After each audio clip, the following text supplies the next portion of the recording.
The Miraculous Ones by Rafael Ramos, read by Rafael Ramos. Prologue. He lay before the gnarled foot of the lone belgian tree, its roots striking deep into the rocky surface of the mountain. Barely visible, he stared at the sky between the tree's arthritic branches. The cold pinpoints of starlight began to fade as the sky lightened from blue to indigo. The dark world became shades of gray until the first splinters of dawn shot from the horizon and the gray world fell into color. Still a drowsy shimmer on the ground, he flowed into the belgian's roots, following the tree's sap upwards its ancient trunk. Exhaling, he stretched into the branches, into every dark leaf, feeding off the tree's photosynthesis and mineral-rich sap. Finally waking up, he felt the full fire of the morning sun, which illuminated sea, mountain, and tree. By mid-morning, he was awake enough to leave the tree. Even though he would prefer to stay within the security of his life-giving host, hard experience taught him that if he stayed any longer, he would lose himself in the tree's soothing slow time. So he flowed out through the leaves. He took shape upon the treetop, an angular dark bird perched upon the highest branch. The glittering sea behind him, he glanced down and grimaced, for they were still there. In a spreading clot on the bare, cold plain far below were the shambles of a fleeing people, the remains of yet another fallen city somewhere. From rough-woven, undyed wool to the richest emerald and cochineal red silk, these people were refugees unused to being refugees. He noticed them arriving 2 days ago at this silent, lonely location, far away from everywhere else. He noticed them, then ignored them, waiting for the throng to leave. But they didn't break camp yesterday, nor today.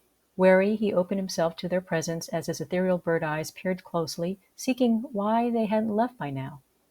After a brief assessment, he had his answer. Typhoid, he thought. So stupid. Perhaps he could just ignore them again, but he had opened himself to them. He felt their desperation, their ragged fear. He saw the small lights of their life force, weak and shrinking, consumed by the firestorm of Salmonella typhi. He heard their begging prayers, their cries for their gods to save them as their life force winked out, one by one, leaving only diseased meat for the carrion crows to pick at. No, he protested. No, not again. Never again. He heard a man sob, holding his wife tightly convulsed in fever. I can't. He heard a woman scream as her baby's life force winked away. No. He couldn't shut out their cries. He closed his eyes, absorbing as much energy as the sun's photons could give him in a short space of time. Then, with a great sigh, he jumped down from the mountain. As he approached the perimeter of the camp, those who witnessed him first reared back in fear, screaming, God King! God King! Thus he realized he was visible, appearing like one of the conquering creatures who had invaded their land. He swore at his mistake, but it was too late. He winced as those broken people screamed and recoiled before him, but they were too weak to run away, and he had no time to explain, as death accelerated its sweep across the camp.